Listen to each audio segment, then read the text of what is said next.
আৰু হৰি কথা কৰিব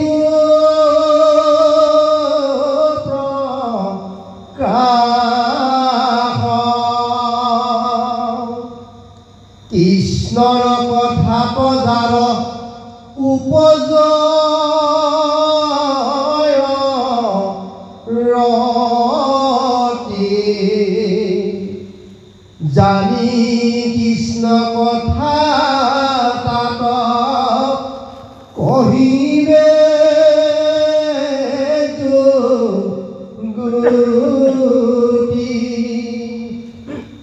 এৰা পূৰ্বত পুজিৰ হৰি পিন্ধিলা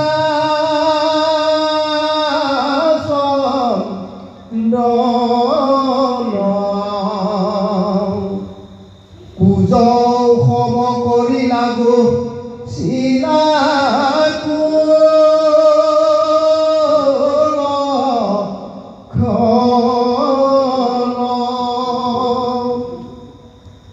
এৰাম কৰি লাগা কুটি তাই ঘৰে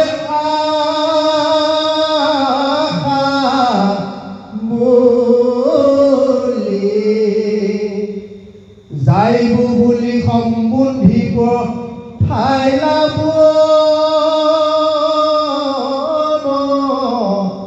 মালে আৰাম সেইদিনা হন্তে তাইৰ হিৰণো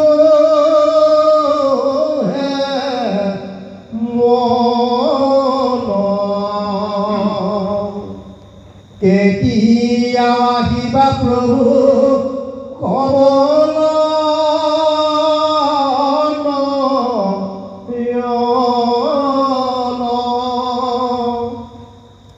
ৰাতি নিদ্ৰা নাশে সুখে নকৰা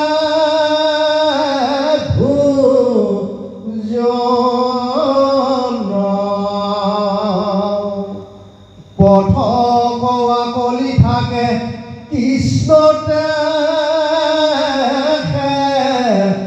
মন এৰা বহন ভূষণ নানা পিন্ধিয়া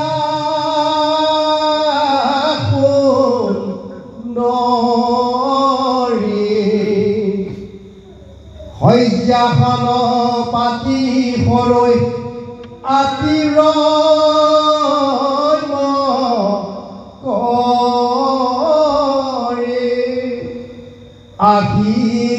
আহিলা বুলি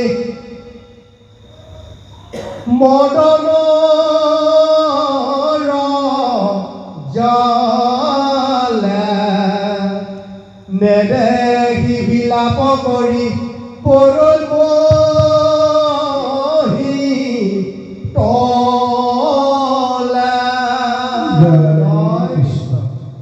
এই গুৰু সমস্ত অতি সুন্দৰ এক উপাখ্যান মহাভাগৱতত প্ৰৱৰ্তিত হৈছে। পৰীক্ষিত মহাৰাজক ৰুক্মণীয়ে এই সুন্দৰ আখ্যানটো প্ৰদান কৰি ভক্তিৰ মূল শক্তি জন্ম জন্মান্তৰ পৰা কেনেকৈ এগৰাকী নাৰীয়ে গ্ৰহণ কৰিছে, যাৰ সুবাদত তেওঁ কুণ্ড চিম্বাকাৰ এটা ৰূপ লৈও কৃষ্ণক তেওঁ কামভাৱে পোৱাৰ বাসনা তেওঁ সফল কৰিব পাৰিছে। গতিকে সেই মহা আখ্যান আজি পদপদে আৰম্ভ কৰিছে ৰুক্মণীয়ে পৰীক্ষিতৰ আগত কৈ আছে যে কৃষ্ণৰ কথা তজাৰ উপজয় ৰতি জানি কৃষ্ণ কথা তো কহিলে যুৱতী পূৰ্বত পুজিৰ হৰি পিন্ধিলা চন্দন পূজ সম কৰিলা গুচিলা কুলক্ষণ। মথুৰাত যেতিয়া প্ৰভু ভগৱন্ত কৃষ্ণই প্ৰথম পদাৰ্পণ কৰি নগৰ পৰিভ্ৰমণ কৰি আছে, চাবলৈ গুৰুসকল আগদিনাখন সন্ধিয়া মথুৰাত প্ৰৱেশ কৰিছিল আৰু সেই সন্ধিয়াৰ পৰা গোটেই ৰাতিটো নগৰখন পৰিভ্ৰমণ কৰোঁতে তেওঁ অনেক লীলা কৰিলে। কেনেকৈ ৰাতিটো গ'ল ক'বই নোৱাৰে। অসংখ্য নৰ নাৰীসকলে বেহি বেহি যেতিয়া তেওঁক চায় তেওঁ যেতিয়া আলিংগন, তেওঁ যেতিয়া নানা ধৰণে সেৱা কৰে, পূজা কৰে, যাক যেনেকে চাব লাগে, যাক যেনেকে দৃষ্টি দিব লাগে, যাক যেনেকে কৃপা কৰিব লাগে, এই লীলাবিলাক কৰি কৰি আহোঁতে আহোঁতে ৰাতিপুৱাই গ'ল। ৰাতিপুৱা পিছত যেতিয়া তেওঁ আহি আছে, প্ৰথম লগ পালে কংস সদায় তিলক ধাৰণ কৰিবৰ কাৰণে, তিলক প্ৰদান কৰিবৰ কাৰণে অহা সেই কুঁজি বুঢ়ী বাটতে লগ পায় এই লীলাটো কৰিছে। যে তেওঁ খুজি লৈছে, প্ৰথমতে তেওঁ আগুৰা আগুৰি কৰিছে। আগুৰা আগুৰি কৰাৰ পিছত তেওঁ সুন্দৰী বুলি কৃষ্ণই এক প্ৰকাৰ তেওঁলোকে ধেমালি কৰিছে। তাতে কুঁজি বুঢ়ীয়ে ইমান লজ্জিত হ'ল, ইমান ক্ৰোধিত হ'ল। তেওঁৰ দৰে কুণ্ঠচ এগৰাকী নাৰী সকলোৱে তেওঁক ঘৃণা কৰে, সকলোৱে তেওঁক উপলুঙা কৰে। গতিকে এইগৰাকী নাৰী কোনোবাই যদি সুন্দৰী বুলি মাতে কেনেকুৱা লাগিব? তাৰপিছত কৃষ্ণই প্ৰমাণ কৰি দিলে যে তুমিতো প্ৰকৃততে সুন্দৰী হয়েই। এতিয়া তুমি যদি বাহিৰৰ ৰূপটোক দেখি তুমি সুন্দৰী নহয় বুলি কৈছা, তেতিয়াহ'লে তোমাৰ বাহিৰৰ ৰূপটোকো মই সুন্দৰী কৰি দিম। এনেকৈ মহালীলা কৰি যেতিয়া তেওঁৰ গাত স্পৰ্শ কৰা মাত্ৰেই তেওঁ সুৰসী যুৱতীত পৰিণত হ'ল। আৰু তেতিয়াই সেই কুঁজি বুঢ়ীয়ে চিনি পালে আচলতে এইজন কোন। তেতিয়া তেওঁ পূৰ্বজন্মৰ কথা মনত পৰিল যে এওঁৰ কাৰণেতো মই ইমান দিন তপ কৰি আছো, এওঁতো মোক 3টা জন্মত মোৰ বাঞ্ছা পূৰণ কৰিম বুলি বাক্য দিছিল। গতিকে এইজনেই সেইজন। তেওঁতো চিনি পালে, চিনি পাই তেওঁক স্বামী হিচাপে তেওঁক সম্বোধন কৰিলে। আৰু তেতিয়া তেওঁ নিজৰ গৃহলৈকে কৃষ্ণক নিমন্ত্ৰণ কৰিলে। কিন্তু কৃষ্ণই তেতিয়া হাঁহি মাতি তেওঁক বিদায় দি কৈছে যে মই তোমাৰ বাঞ্ছা পূৰণ কৰিম, গতিকে তুমি চিন্তা কৰিব নালাগে।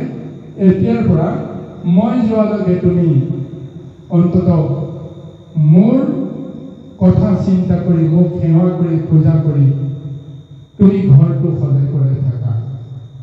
মই এদিন হ'লেও মই তোমাৰ ওচৰলৈ নিশ্চয় যাম। এয়া তেওঁৰ পূৰ্ব বাক্য।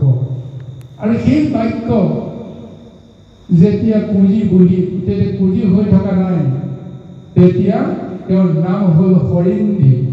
হৰিন্ধি নামেৰে তেওঁ পৰিচিত হৈ গ'ল। এই হৰিন্ধিয়ে নিজৰ গৃহক সজাই পৰাই ঈশ্বৰক আদৰিবৰ কাৰণে, স্বামীক আদৰিবৰ কাৰণে মহাযত্ন কৰি তেওঁক ৰৈ আছে। কোনদিনা আহিব স্বামী, কোনদিনা আহিব স্বামী। কিন্তু কোনদিনা আহে তাৰ কোনো সঠিক দিন নাই, সঠিক বাৰ নাই, সঠিক সময় নাই। এয়াই হৈছে ভগৱন্তৰ লীলা। এতিয়া আহিল যে এইগৰাকী নাৰীক নতুনকৈ সজাই পৰাই লক্ষ্মী স্বৰূপে এটা ৰূপ প্ৰদান কৰি তেওঁৰ মনোবাঞ্ছা পূৰণ কৰিবৰ কাৰণে কৃষ্ণ কিয় বাধ্য হ'ল? গতিকে তাৰ এটা দীঘলীয়া কাহিনী আছে। সত্য যুগৰ পৰাই, সত্য যুগৰ আৰম্ভণিৰ পৰাই ইয়াৰ এটা ধাৰা এটা বৈ আছে। প্ৰহ্লাদৰ আপোনাৰ পুত্ৰৰ নাম আছিল কি? বিদূষণ। হয়নে নহয় কওকচোন? প্ৰহ্লাদৰ পুত্ৰ বিদূষণ আৰু লগতে এগৰাকী ভগ্নী আছে। বলিৰ বাপেক প্ৰহ্লাদৰ পুত্ৰ বিদূষণ বলিৰ পিতৃ হয়। গতিকে প্ৰহ্লাদৰ পুত্ৰ বিদূষণ আৰু এগৰাকী কন্যা আছিল। কন্যাগৰাকীৰ নামটো বহুততে উল্লেখ নহয়। কিন্তু কি হ'ল, ছল কৰি ইন্দ্ৰই বিদূষণক বধ কৰিলে। যেতিয়া বিদূষণক বধ কৰিলে, দৈত্য ৰাজ্যটো শূন্য হৈ গ'ল। এই মুহূৰ্তত ৰজা নাই। তেতিয়া মহাযোদ্ধা এই বিৰোচনা ভগ্নী, মই নামটো পাহৰিছোঁ দেই, হৰিণী আছিলে তেতিয়াও মোৰ মনত পৰিছে। সেই হৰিণী নামৰ সেই বিৰোচনাৰ ভগ্নীগৰাকী বা প্ৰহ্লাদৰ কন্যাগৰাকীয়ে তেতিয়া স্বৰ্গ ৰাজ্য আক্ৰমণ কৰিবৰ কাৰণে তেওঁ নিজে গ'ল। স্বৰ্গ ৰাজ্য আক্ৰমণ কৰিলে স্বৰ্গৰ ৰাজ্যত দেৱতাসকলে কোনো কাৰণতে পৰাভূত কৰিব পৰা নাছিল। আৰু তেওঁ ইমান দীপলিপ এগৰাকী সুন্দৰী নাৰী, তেওঁৰ ৰূপ দেখিলে সমস্তবিলাকে বিমোহিত হৈ যায়। আৰু সেইগৰাকী নাৰী এটা সময়তো স্বৰ্গত তেওঁ নিজৰ আধিপত্য বিস্তাৰ কৰি দিয়ে। তাৰপিছত এইগৰাকী নাৰীয়ে এতিয়া কেনেকৈ স্বৰ্গৰ পৰা বা ইন্দ্ৰই তেওঁৰ পৰা শাসন কেনেকৈ ল'ব, ঠিক এনেদৰে এটা সংকটত পৰিল দেৱতাসকল। তাৰপিছত ভগৱন্তে কৰিলে উল্টা লীলা যে এই সৰ্বাংগ সুন্দৰী নাৰীগৰাকী তেতিয়াও বিবাহিত নহয়, তেওঁ কুমাৰী হৈ আছে। কিন্তু তেওঁৰ কুমাৰীৰ যিটো ৰূপ লাৱণ্য, এতিয়া স্বয়ং প্ৰভু ভগৱন্তে কি কৰি পেলালে যে কিবা এটা তেওঁ অচিলা দেখুৱাই, তেওঁ এটা কৰ্মদোষত অভিশপ্ত কৰাই তেওঁ একেবাৰে কুৎসিত এটা ৰূপ প্ৰদান কৰিলে। যদি কুৎসিত ৰূপটো প্ৰদান কৰিলে নিজৰ ৰূপটো চাই নিজেই ঘৃণিত হৈ গ'ল। তাৰপিছত তেওঁতো গম পাই গৈছে স্বয়ং প্ৰভু ভগৱন্ত বিষ্ণুৱে আজি তেওঁক এই কুৰূপা কৰিলে। এতিয়া তেওঁৰ যিটো বিষয়ৰ যিটো বাসনা আছিল, তেওঁ এজন সৎ পুৰুষক বিয়া পাতি সংসাৰ কৰি জীৱনৰ যিটো মহত্ব, সংসাৰ যিটো ধৰ্ম, সেইখিনি পালন কৰিব। কিন্তু এতিয়া তেওঁ পচন্দ কৰাৰ কোনো পুৰুষ শক্তি এইখন সংসাৰ যেতিয়া নাইকিয়া হৈ গ'ল, তেতিয়া তেওঁ লগে লগে বিষ্ণুক তেওঁ অভিশপ্ত কৰিছে আৰু তেওঁ নিজৰ বাঞ্ছা পূৰণ কৰিছে। তোমাৰ কাৰণতে মোৰ এই কুৎসিত ৰূপ, গতিকে তুমি মোক পত্নী হিচাপে গ্ৰহণ কৰিব লাগিব। মোৰ যিটো বাঞ্ছাটো তুমি পূৰণ কৰিব লাগিব। কাৰণ এতিয়া মোক কোনে বিয়া পাতিব, কোনে মোক বিবাহ কৰিব, কাৰ লগত মই সুখৰ সংসাৰ কৰিম। গতিকে তুমি যেতিয়া এইটো ৰূপ প্ৰদান কৰিলা, মই বুজিলোঁ যে আচলতে মোৰ ইমানতে স্বৰ্গৰ ৰাজ্যৰ বাসনা সমাপ্ত। গতিকে মই আজিয়েই তোমাক অংগীকাৰ কৰিছোঁ, তোমাক মই স্বামী হিচাপে পাব লাগিব বা তুমি মোক বিয়া পাতিব লাগিব। তাৰপিছতে ভগৱন্তী ক'লে হ'ব, তোমাৰ বাঞ্ছা এদিন হ'লে মই পূৰণ কৰিম, কিন্তু তাৰ কাৰণে তুমি আৰু 2টা কল্প তুমি ল'ব লাগিব। এই বুলি কোৱাৰ লগে লগে সেই হৰিণী নামৰ এই দৈত্য কুমাৰী তেওঁ দেহ ত্যাগ কৰিলে। তাৰপিছত এটা যুগ আৰম্ভ হ'ল। ভগৱন্তে দশৰথৰ পুত্ৰৰূপে ৰাম হিচাপে তেওঁ জন্মগ্ৰহণ কৰিলে আৰু এইগৰাকী নাৰীয়ে কুণ্ড সিম্বাকাৰ এটা কুৎসিত ৰূপ লৈ জন্মগ্ৰহণ কৰিলে আৰু দশৰথৰ ভাৰ্যা কৈকেয়ী তেওঁ দাসী হিচাপে তেওঁ ৰামচন্দ্ৰৰ সন্মুখলৈকে আহিছিল। এই জন্মত তেওঁ ৰামচন্দ্ৰক চিনিব পৰা নাছিল বা সেই পূৰ্বজন্মৰ যিটো ক্ৰোধ আছিল, বিষ্ণুৰ প্ৰতি তেওঁৰ যিটো ক্ৰোধ, এই ক্ৰোধটো এতিয়া তেওঁ ত্ৰেতা যুগত সেই ক্ৰোধৰ প্ৰতিফলন বা প্ৰতিদান হিচাপে তেওঁক মহা শাস্তি দিবৰ কাৰণে নানা ধৰণৰ কুমন্ত্ৰণা কৈকেয়ীৰ জৰিয়তে তেওঁ প্ৰদান কৰি 14 বছৰ বনবাসৰ কাৰণে তেওঁক পঠিয়াই দিছিল। 14 বছৰ বনবাসলৈ যোৱাৰ পিছত সকলোৱেতো সেই মন্থৰা পুঁজি তেতিয়াতো সকলোৱে তিৰস্কাৰ কৰিছিল, গালি পাৰিছিল, নানা ধৰণে তেওঁক অপমান কৰিছিল।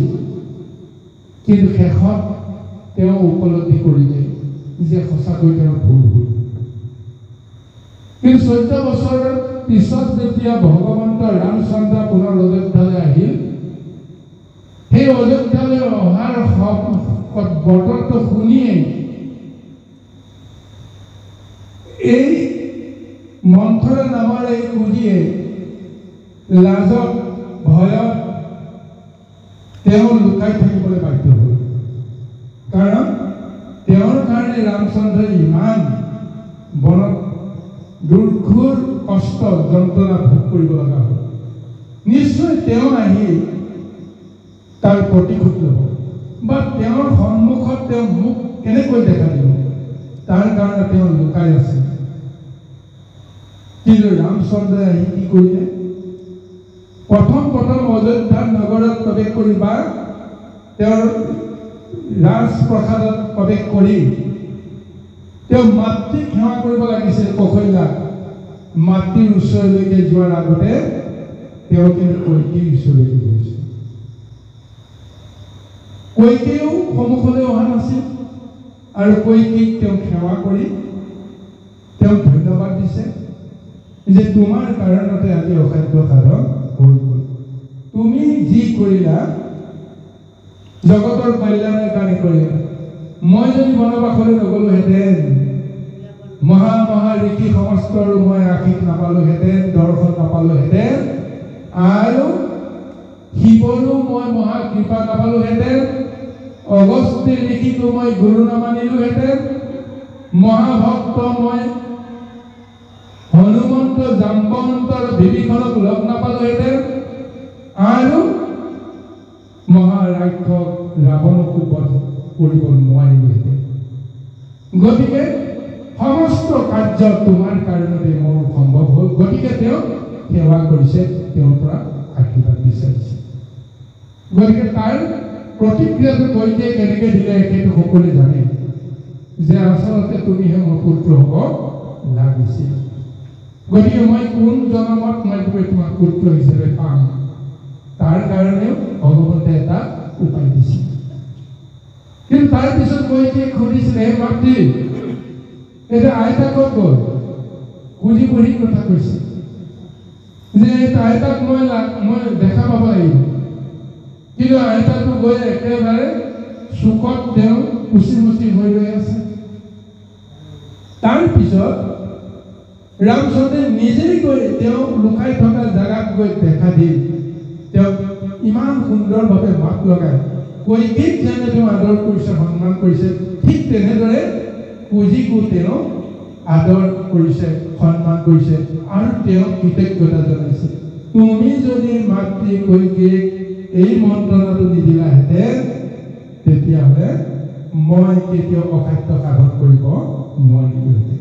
আচলতে তাৰ কাৰণে তুমি ধন্যবাদৰ পাত্ৰ, ইত্যাদি ইত্যাদি বেলেগ এটা ভাৱনাৰে সেই মন্থৰাৰ মন তেওঁ জয় কৰি পেলালে।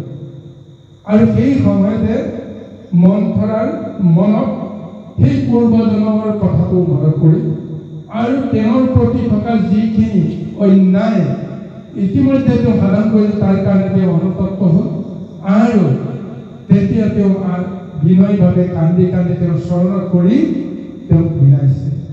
আচলতে তুমি মোক আজি যেনেকৈ উপকাৰ কৰিলা, এগৰাকী হাৰ্যাক এজন স্বামীয়ে বিপদে আপদে সংকটে দুখে আপদে যিয়ে নহওক কোনো কাৰণতে যেন এজন স্বামীয়ে যিহেতু ভাৰ্যাক ত্যাগ কৰিব নোৱাৰে, ভাৰ্যাৰ সদায় গুণটোকে তেওঁ দেখা পায়। গতিকে ঠিক তেনেদৰে তুমি আজি মোক যিটো মৰ্যাদাৰে আজি মোৰ সমস্ত দুখক তুমি গুণত পৰিণত কৰিলা, গতিকে আজি মই তোমাৰ ওচৰত মই প্ৰাৰ্থনা জনাম, মই তোমাক স্বামী হিচাপে পোৱাৰ যিটো বাসনা মোৰ কিয় জাগিছে, তাৰ এটা সঠিক তুমি এটা উপায় দিয়া। মই তোমাক যে এই মুহূৰ্ততে স্বামী হিচাপে বৰণ কৰিম, এনেকুৱা ভাৱ মোৰ কিয় উপজিছে, তাৰ পিছত ৰামচন্দ্ৰে ক'লে, তোমাৰ ভাৱনা অমূলক নহয়। তুমি মনত পেলোৱা পূৰ্বতে তুমি মোক কি হিচাপে বাঞ্ছা কৰিছিলা। গতিকে এই জন্মত তুমি মোক যিটো বাঞ্ছা কৰিছা, মই এই বাঞ্ছাটো মই দাপৰত নিশ্চয় পূৰণ কৰিম। গতিকে দাপৰলৈ তুমি অপেক্ষা কৰা। আৰু এই শুনিলেহে আজি মথুৰা নগৰত লৈ আছে যে সেই প্ৰাণৰ কৃষ্ণ এদিন প্ৰভু ভগৱানটো আহিব। কিন্তু এই মুহূৰ্তলৈকে তেওঁ ভবা নাছিল যে দৈৱকী নন্দন কৃষ্ণই যে সেইজন যিজনক তেওঁ ত্ৰেতা যুগৰ পৰা তাৰ আগৰ সত্য যুগৰ পৰা তেওঁ স্বামী হিচাপে খোৱাৰ বাসনাটো পুহি ৰাখিছে। আৰু এই কাৰণে প্ৰভু ভগৱন্ত আদি নাৰীৰ সংগ ল'বলৈ গৈ প্ৰথম পুঁজি বা হৰিণীৰ ওচৰলৈকে তেওঁ আহিছে। এই মুহূৰ্তলৈকে কৃষ্ণ এটা ফুল কোমলীয়া যুৱকত তেওঁ বৰ্তমান পৰিণত হৈ আছে। এতিয়াও তেওঁ পৌৰ হোৱা নাই বা বয়স্ক হোৱা নাই। বিবাহৰ যিটো সাংসাৰিক যিটো এটা সময়, সেই সময়টো এতিয়াও কিন্তু অহা নাই। গতিকে এই সময়টোতে বা বয়সন্ধিৰ যিটো সময়, এই সময়টোতে তেওঁ মহালীলা কৰিবৰ কাৰণে এতিয়া হৰিণীৰ গৃহত উপস্থিত হোৱাৰ কথা চিন্তা কৰিছে। যাৰ কাৰণত এতিয়া হৰিণীও লৈ আছে যে কোন সময়ত কৃষ্ণ আহিব, কোন সময়ত মোৰ স্বামী আহিব, তেওঁক মই কেনেকৈ আদৰিম, তেওঁ আহিলে মই ক'ত বহুৱাম, কেনেকৈ তেওঁক সেৱা কৰিম ইত্যাদি ইত্যাদি ভাৱৰ চঞ্চলতাই এতিয়া বিৰাজ কৰি আছে। আহক আমি পৰৱৰ্তী পদলৈকে আগবাঢ়ো।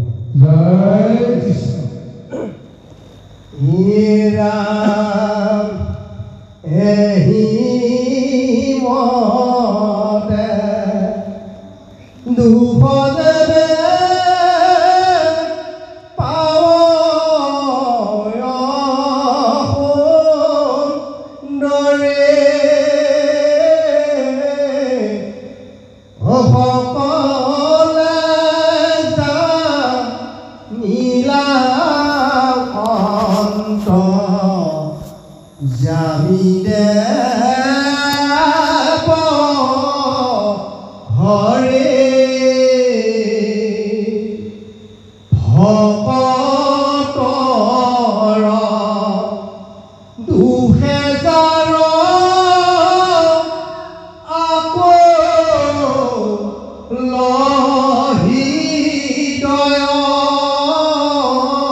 Uji usha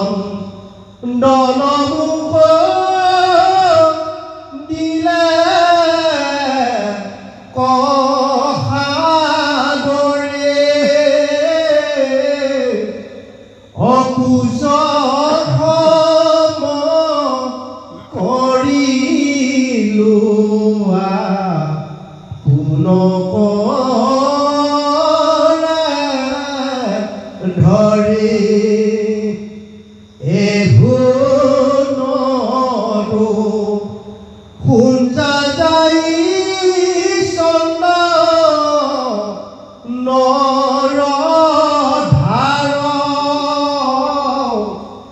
অগিহ যায় বাক কৰি আছো অংগীকাৰ। এতিয়া খৰি দিয়ে কৃষ্ণ আহিব, কৃষ্ণ আহিব, মোৰ স্বামী আহিব, এনেদৰে ভাবি ভাবি তেওঁ গোটেই গৃহখন যেনেকৈ সজাই পৰে, সদায় বাট চাই আছে কোনদিনা আহিব ঠিক নাই। আৰু এনেদৰে যেতিয়া ভক্তি ভাৱেৰে স্বামী আদৰাৰ যি এটা তেওঁৰ মহাত্ম অন্তৰ্যামী প্ৰভু ভগৱন্ত কৃষ্ণই জানি আছে, জনাৰ পিছত এতিয়া তেওঁ নিজে সংকল্প কৰিবলৈ বাধ্য হৈছে। যি কি নহওক, এতিয়া তেওঁৰ সন্মুখত এতিয়া দুটা কৰ্ম কৰিব লগা আছিল। প্ৰথম কৰ্মটো হৈছে কি, যে গোপীসকলৰ চঞ্চল মন, গোপীসকলৰ মনৰ দোষ, এই সমস্তবিলাক দোষ তেওঁ যিকোনো প্ৰকাৰে নিবাৰণ কৰিব লাগিব। তাৰ কাৰণে তেওঁ উদ্ধৱক পঠিয়াই দিলে, আৰু উদ্ধৱে সেই গোপীসকলৰ মন চিত শান্ত কৰালে। কৃষ্ণৰ প্ৰতি থকা তেওঁলোকৰ যি মহা ক্ষোভ, সেই ক্ষোভ নাইকিয়া হ'ল।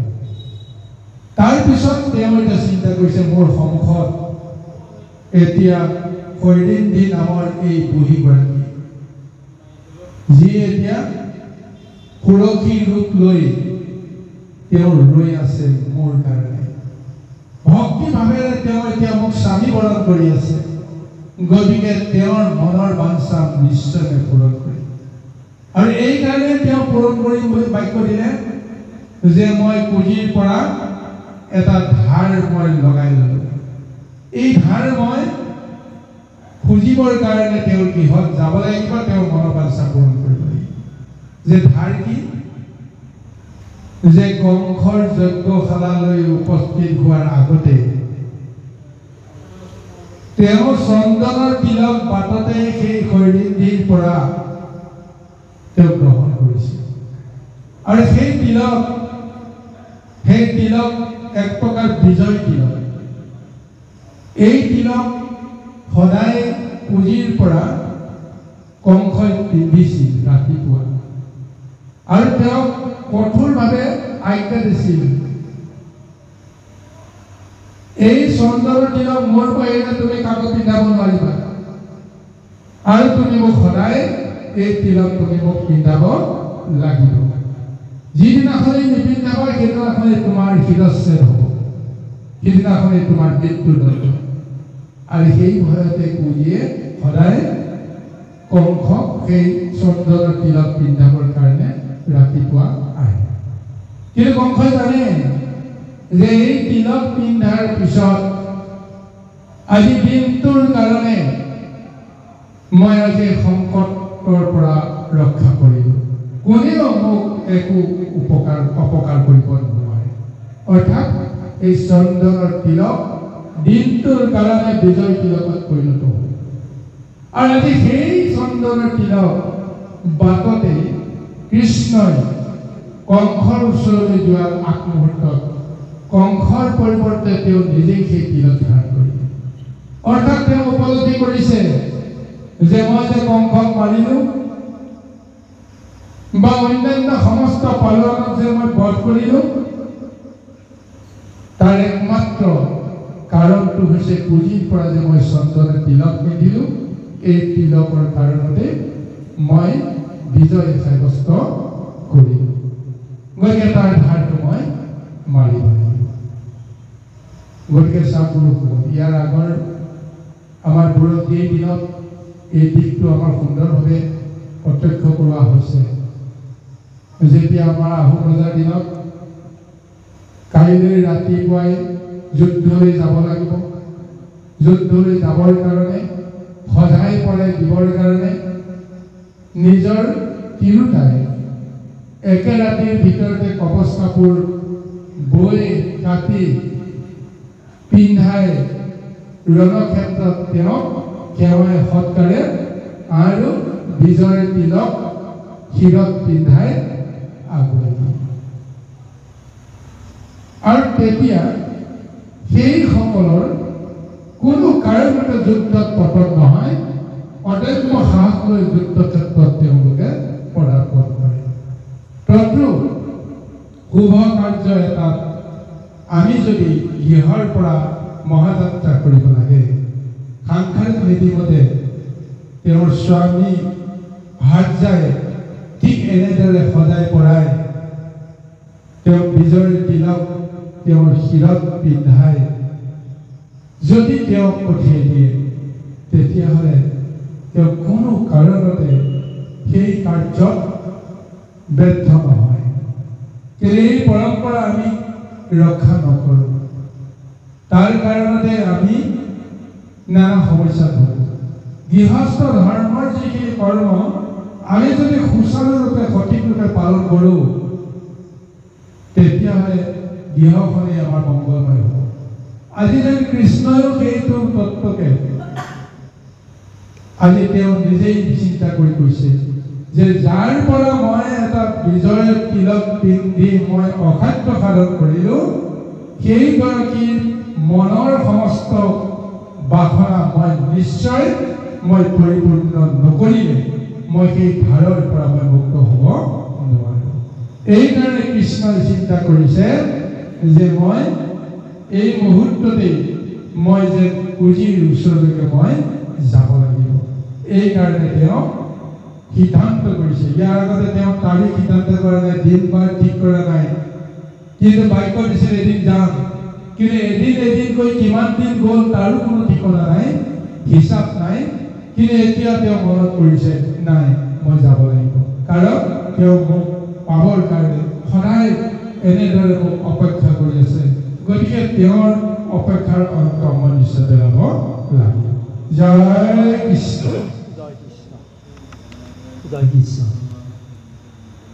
এৰা মূত কাম ভাবে তাইৰ সন্তাপিত মন, স্বপ্ন তৱালিংগিয়া ধৰে ঘন ঘন, এহি কথা উদ্ধৱত কহি অনন্তৰে,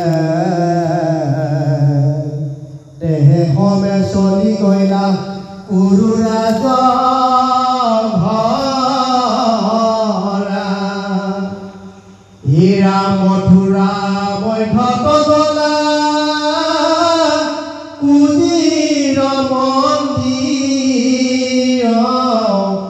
বৈকুণ্ঠৰ লক্ষ্মী তাত প্ৰকাশেৰো চিৰ, সেইদিনা দিলা কুজি চন্দন কৃষ্ণক, সেইদিনা গইলা লক্ষ্মী কুজিৰ গৃহক, সুবৰ্ণ বৈদুৰ্য হীৰা মাণিক ৰতনে, জলে গৃহ খান দিব বহনে ভুৱনে, বিচিত্ৰ হাতত হংস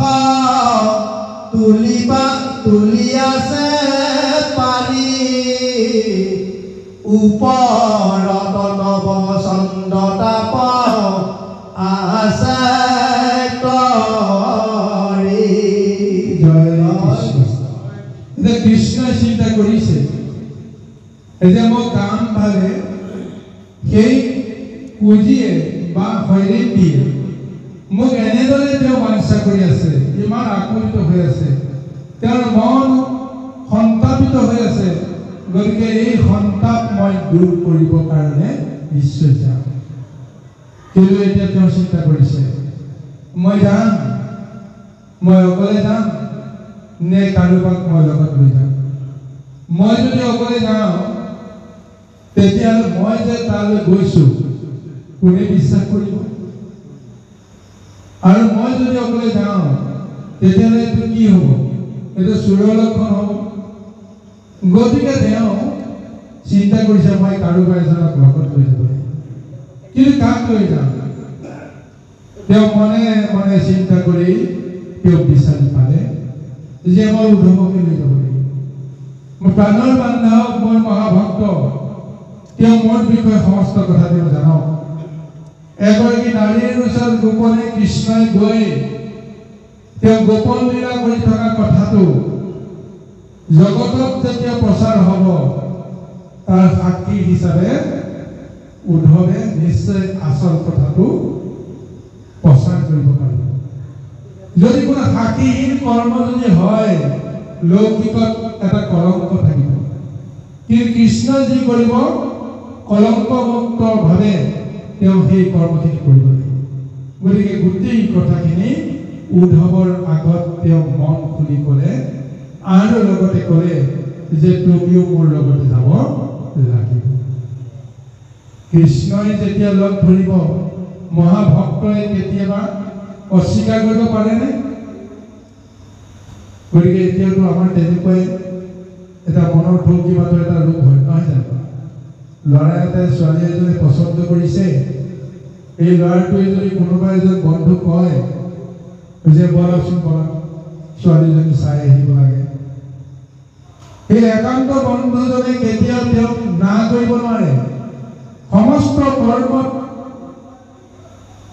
পৰিঘৰিও তেওঁৰ ওচৰলৈ গৈ তেওঁক এইখনত সাক্ষী হিচাপে বা তেওঁ সংগ হিচাপে লাভ কৰি তেওঁ নিজৰ কৃতাৰ্থ হ'ব নহয় জানো গতিকে ঠিক তেনেকৈ তেওঁ উদ্ধৱেও কৃষ্ণৰ লগত পুঁজিৰ গৃহ বুলি যেতিয়া যাত্ৰা কৰিলে কৃষ্ণই গৈ পুঁজিৰ পদূলি পোৱাৰ আগমুহূৰ্ততে দেখিছে যে পুঁজিৰ গৃহটো কেনেকৈ সজাই পৰাই থোৱা আছে উল্লেখ কৰিছে মথুৰা মধ্যত জলে পুঁজিৰ মন্দিৰ বৈকুণ্ঠৰ লক্ষ্মী তথা প্ৰকাশে ৰুচি যেহিদিনা দিলা কুঁজি চন্দন কৃষ্ণক সেইদিনা গৈলা লক্ষ্মী কুঁজিৰ গৃহ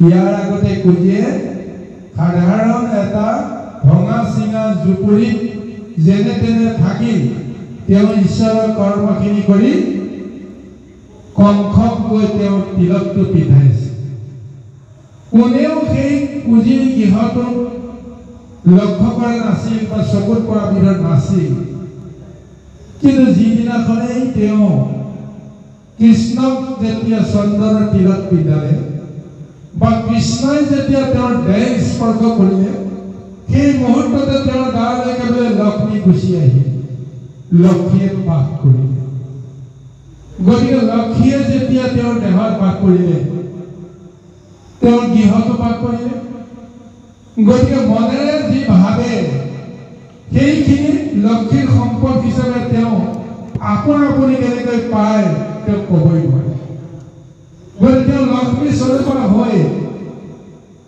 তিনি তেওঁলোকৈ নহয় সমগ্ৰ ব্ৰহ্মাণ্ডৰ অধিকাৰী ভগৱন্তজন অনন্ত কোটি ব্ৰহ্মাণ্ডৰ অধিকাৰী প্ৰভুজনক স্বাগতম কেনেকৈ কৰি আহিলে তেওঁ ক'ত বহুৱা তেওঁৰ গৃহটো কেনেকুৱা হ'ব লাগিব জগতৰ ভিতৰত আটাইতকৈ সৰ্বাংগ সুন্দৰ গৃহটোতেতো ভগৱন্ত থাকে গতিকে এই গৃহটো মই কেনেকৈ পাম মনত ভাৱনা অহাৰ লগে লগে আপোনা আপুনি সেই গৃহ পুঁজিৰ সেই সাধাৰণ ভঙা চিঙা পদাটোৰ পৰিৱৰ্তে মথুৰাৰ ভিতৰতে মানে দৃষ্টি নন্দন এক সুন্দৰ গৃহত পৰিণত হৈ আছে নীলাগৰ পাই দেখিলে জাতিষ্কাৰ হৈ পৰে আৰু বাকী সমষ্টিও হয়তো অন্যান্য নৰ নাৰীসকলেও হয়তো ভাবিছিল জগতৰ ঈশ্বৰ কৃষ্ণই যেতিয়া তেওঁক আশীৰ্বাদ কৰিলে ৰাজপ্ৰসাদৰ কৃপাতে হওক যেনেকেই নহওক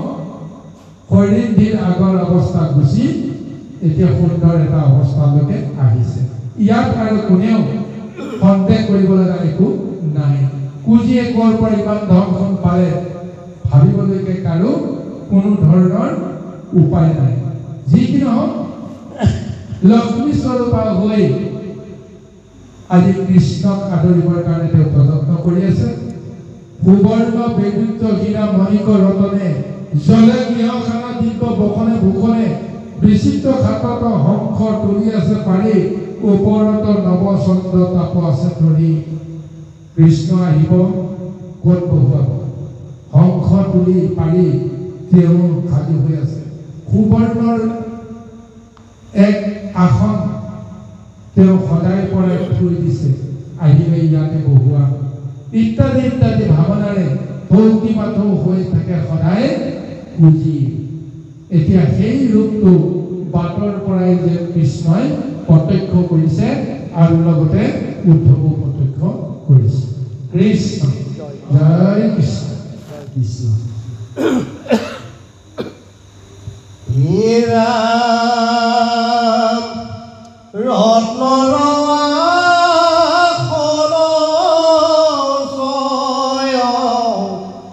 জলে জাতি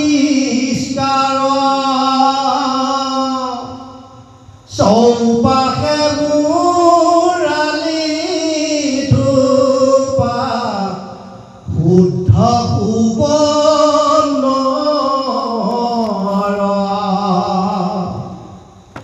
প্ৰদীপে প্ৰকৃতি ৰাতি কৈৰৈৰ প্ৰকাশ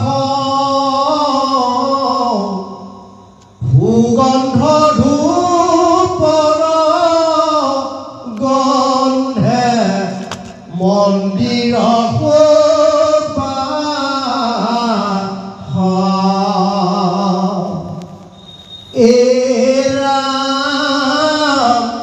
বিচিত্ৰ বাৰত লিখি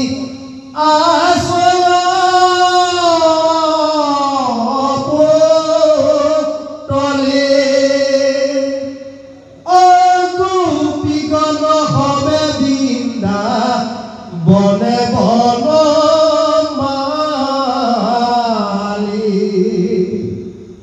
মুখে মুখে বুকে বুকে নয়নে নয়না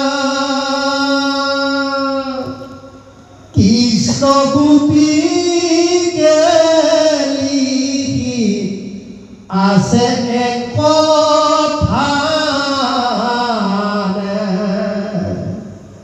তাক দেখি সততে দয় হুৱে কাম সমস্তে কামৰ বস্তু আছে অনুপাম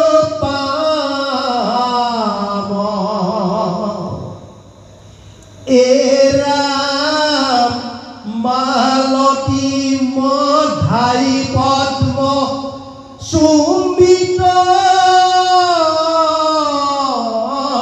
শ্ৰময় দৰ্শনে হৰে পাপ কামি পুৰুষ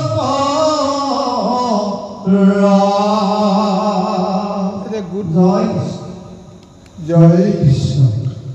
এতিয়া গোটেই গৃহৰ চৌপাশ এনেদৰে ৰত্ন অলংকাৰে খচিত কৰি এক সুন্দৰ এক ৰূপ প্ৰদান কৰি আছে।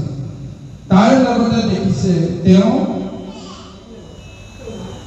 গৃহৰ ভিতৰত প্ৰতিখন বেৰত নানা ধৰণৰ চিত্ৰ বিচিত্ৰ মনোমোহা ছবিৰে তেওঁ ভৰাই তুলিছে। কৃষ্ণই এই ৰুমত প্ৰৱেশ কৰাৰ লগে লগে বা কোঠাত প্ৰৱেশ কৰাৰ লগে লগে সেই ঘৰৰ বেৰত যেতিয়া দৃষ্টি দিব, দৃষ্টি দিয়াৰ লগে লগে তেওঁ যে মন প্ৰাণ পুলকিত হৈ পৰে, মন প্ৰাণ উদ্ভৱ হৈ পৰে। তাৰ কাৰণে এতিয়া হৰিণীয়ে কি কৰিছে যে কৃষ্ণ লীলাৰ সমস্তবিলাক ছবি আঁকি তাত ওলমাই থৈছে।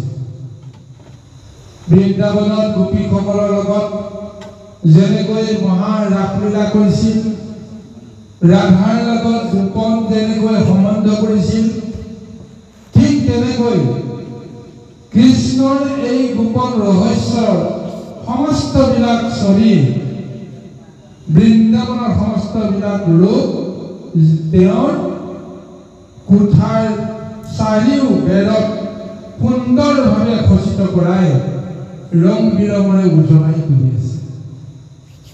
কৃষ্ণই হয়তো দেখিয়ে বুজি ল'ব যিটো উদ্দেশ্য কৰি দিয়া আহিছে আৰু এই ছবিবিলাক দেখা পোৱাৰ পিছত কোনো কামক পুৰুষে কেতিয়াও কামনাৰ উদ্বেগ নোহোৱাকৈ থাকিব নোৱাৰে কাম ভাৱ নিশ্চয় জাগৰণ হ'ব এনেকৈ গোটেই গৃহটোৰ অন্তৰ্বাস তেওঁ সদায় পৰাই থৈ দিছে কৃষ্ণ আহিলে কি দেখিব হৰিণীৰ গৃহটো আন নাই নিজৰ কৰিবলৈ হৰিণীৰ কোনো নাই কিন্তু তেওঁৰ সৌভাগ্য কি হ'ল যিদিনাখনেই কৃষ্ণই তেওঁ এই ৰূপটো প্ৰদান কৰি গৃহলৈকে পঠিয়াই দিয়ে সিদিনাখনৰ পৰা বোলে দাস আৰু গাখীৰ বোলে তেওঁৰ আকাৰ নাইকিয়া হ'ল তাৰ মানে নিজৰ কৰিবলৈ আৰু কোনো নাই গতিকে সেই গৃহত কৃষ্ণ প্ৰৱেশ কৰিলে কৃষ্ণ আৰু হৰিণীৰ বাহিৰে আৰু ভিতৰত কাৰো স্থান নাই কিন্তু সেই কৃষ্ণক আপোনভাৱে পাবৰ কাৰণে যাওঁতে তেওঁৰ মন প্ৰাণ পুলকিত কৰিব পৰাকৈ আজি হৰিণীয়ে গোটেই গৃহটো সদায় পৰাই তুলিছে এনেকৈ কৃষ্ণই যি ভাল পায় সেই ভাল পোৱাৰ কথাবিলাক চিন্তা কৰিয়ে সেই ৰূপটোক সদায় পৰাই তুলিছে ইয়াৰ পিছত আৰু কি হয় আহকচোন আৰু পুনৰ পদলৈকে কৃষ্ণ কৃষ্ণ কৃষ্ণ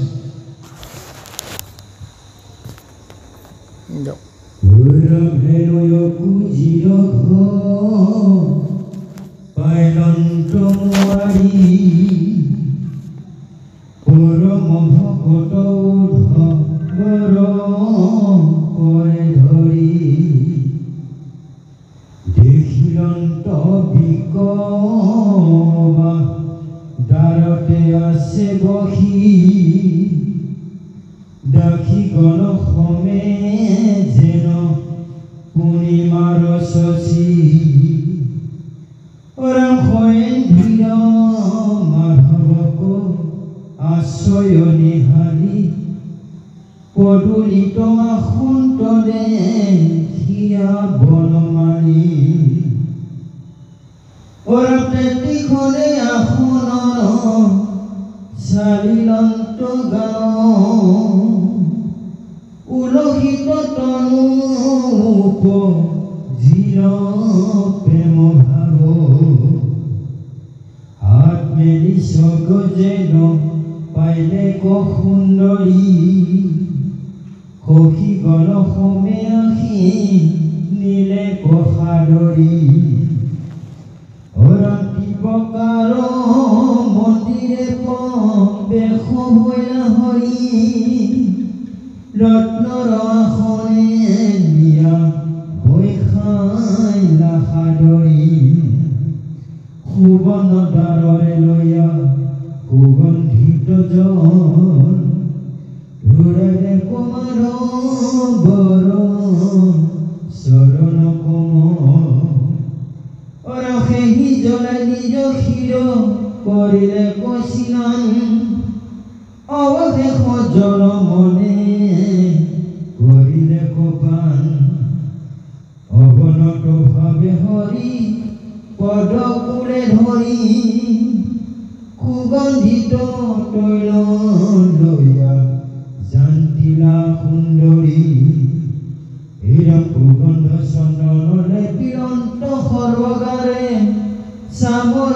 ধরিয়া বিচিলন্ত মৃদু ভাবে এরা বিচিত্র পুষ্পর মালা পিন্ধাইলে গগরে কপুর তাম্বুল তুহি দিলা কৌতূহলে অভিনব পীত বস্ত্র দিলে কহাদৰী বস্ত্ৰ অলংকাৰ পিন্ধালা সুন্দৰী উদ্ধৱক হেৰিমতে কৰিলা ভকতি কৃষ্ণৰ ভকত জানি আতি মহাসতী দ্বাৰত ৰহিলা জানি কৃষ্ণৰ ইংগিত দিলে কোৱা তধু বকিলা মাটিত কৃষ্ণ দত্ত আসনক কৰি আসনমান কৃষ্ণ চিন্তিৰা বীৰ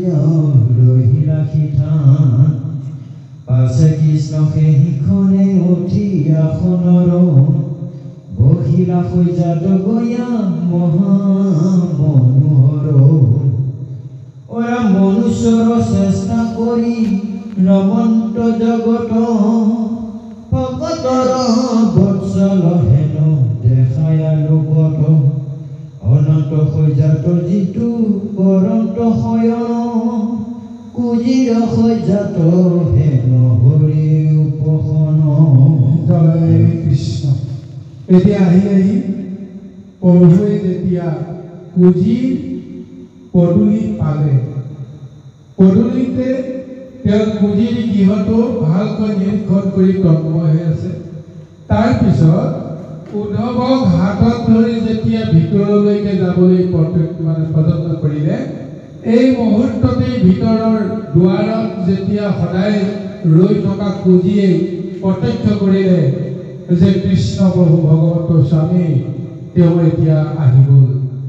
ইমান দিনে তেওঁ অধীৰ অপেক্ষাৰে তেওঁ ৰৈ থকা, উৎকণ্ঠাৰে ৰৈ থকা এই মুহূৰ্তটো খন্তেকতে কেনেকৈ আহি পাব তেওঁ ভাবিব পৰা নাছিল। যি কি নহওক, সেই কৃষ্ণক বা স্বামীক দেখা পোৱাৰ লগে লগে তেওঁ ৰৈ থাকিব নোৱাৰিলে। তেওঁ দৌৰি আহি কৃষ্ণৰ চৰণত পৰিলে আৰু তেওঁ দৌৰি অহা কাৰণত ডাক ডাকি অন্যান্য সমস্ত আহিল।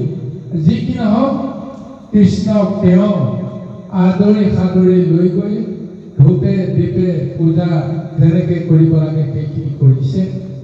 কৃষ্ণক দিব্য আসনত বহুৱাই সুগন্ধি তেল আৰু চন্দনেৰে তেওঁক এনেদৰে লেপিছে, শুশ্ৰূষা কৰিছে, পদজল লৈছে আৰু লগতে তেওঁ নিজৰ কোলাত প্ৰভু ভগৱন্তৰ দুয়োখন চৰত উঠাই সেই কোলাতেই প্ৰভু ভগৱন্তৰ চৰণ তেওঁ ধুৱাইছে। আৰু এনেদৰে যেনেদৰে প্ৰভু ভগৱন্ত ঈশ্বৰক স্তুতি কৰিব লাগে, সেৱা কৰিব লাগে, পূজা কৰিব লাগে, সমস্তখিনি বিধিগতভাৱে পালন কৰিছে। আৰু তেওঁৰ আনন্দৰ সীমা নাই। স্বামীক আদৰাৰ যিটো কৌতূহল, এই কৌতূহলে কি কৰিছে কি কৰা নাই তেওঁ যেন পাহৰি গৈ আছে। থৌকি পাথৌ হৃদয়ত চঞ্চল মনৰ বাসনে যেতিয়া ক্ৰিয়া কৰি থাকে, সেই ক্ৰিয়া যদি ঈশ্বৰৰ নামত যদি সমৰ্পিত হয়, ভুল ত্ৰুটি যিয়ে নহওক ভগৱন্তে তাৰ ওপৰত কেতিয়াও নজৰ নিদিয়ে আৰু এই কৰ্ম কেতিয়াও ভুল হ'ব নোৱাৰে। ভুল প্ৰভু ভগৱন্তে কেতিয়াও কৰাই নিদিয়ে। তেওঁ সঠিকভাৱে গোটেই কৰ্মখিনি কৰিছে। তাৰপিছত উদ্ধৱকো যেতিয়া দেখিছে, উদ্ধৱকো কৃষ্ণৰ পৰম বান্ধৱ বুলি গণ্য কৰি যথাযোগ্য তেওঁকো সেৱা কৰিছে, পূজা কৰিছে। তাৰপিছত এতিয়াতো আসন দিব লাগিব। ক'ত কাক কেনেকৈ আসন দিব? এতিয়া কৃষ্ণ হ'ল তেওঁৰ স্বামী, উদ্ধৱ হ'ল তেওঁৰ বন্ধু। দুজনৰ মাজত যিটো সম্বন্ধ ভক্ত আৰু ভগৱন্ত, গতিকে দুয়োজনৰ আসন এতিয়া কুজিয়ে ক'ত দিব? কুজিয়ে চিন্তা কৰি আছে যে মই তেওঁক ক'ত আসন দিম। কিন্তু একেলগে আহিছে যেতিয়া একে সমানে আসন দিয়াটো এটা গৃহস্থ বা সেৱকীৰ এটা ধৰ্ম হ'ব লাগে। কিন্তু কৃষ্ণই এটা ইংগিত দিছে যে তুমি ক'ত বহিবা, ক'ত থাকিবা। গতিকে তেওঁ সিংহাসনত আছে, কিন্তু উদ্ধৱক তেওঁ ইংগিত কৰিছে যে তুমি মোৰ কাষতে বহা, মাটিত বহা। আৰু মাটিতে আসন পাই দিছে। আসন পাই দিয়াত উদ্ধৱে তাতে আনন্দ মনেৰে ভগৱন্তৰ যিটো ইংগিত অনুসাৰে তেওঁ কৃষ্ণৰ সিংহাসনৰ ওচৰতে মাটিতে তেওঁ আসন পাৰি আসনত তেওঁ উপবিষ্ট হৈছে। তেওঁ আনন্দ মনেৰে উপবিষ্ট হৈছে, কাৰণ তেওঁ জানে যে ঈশ্বৰ ক'ত আৰু মই ক'ত, ভকত ক'ত। ঈশ্বৰ ক'ত থাকে আৰু ভকত ক'ত থাকে, একেলগে কেতিয়াও গুৰু আৰু শিষ্যই আসন গ্ৰহণ কৰিব নোৱাৰে এই কথাটো চাব হয়নে নহয় কওকচোন একেলগে যেনিবা আমাৰ গুৰুজনৰ লগত কৰবালৈ যাব লগা হ'ল এখন তীৰ্থত যেনিবা সেই ভকত সমস্তে গুৰুক যেনেকৈ আসন দিলে গুৰুৰ লগতে মোকো এখন আসন দিলে মই সেইখন আসনত মই গুৰুৰ সমানে সমানে মই গ্ৰহণ কৰিম নে নকৰিম যদি মোৰ গুৰুৰ প্ৰতি ভক্তি আছে ভয় আছে তেতিয়াহ'লে মই দূৰত্ব বজাই ৰাখি চলিব লাগিব হয়নে নহয় কওকচোন এতিয়া উদ্ধৱ আৰু কৃষ্ণ একেলগে কৈছে কিন্তু আসনত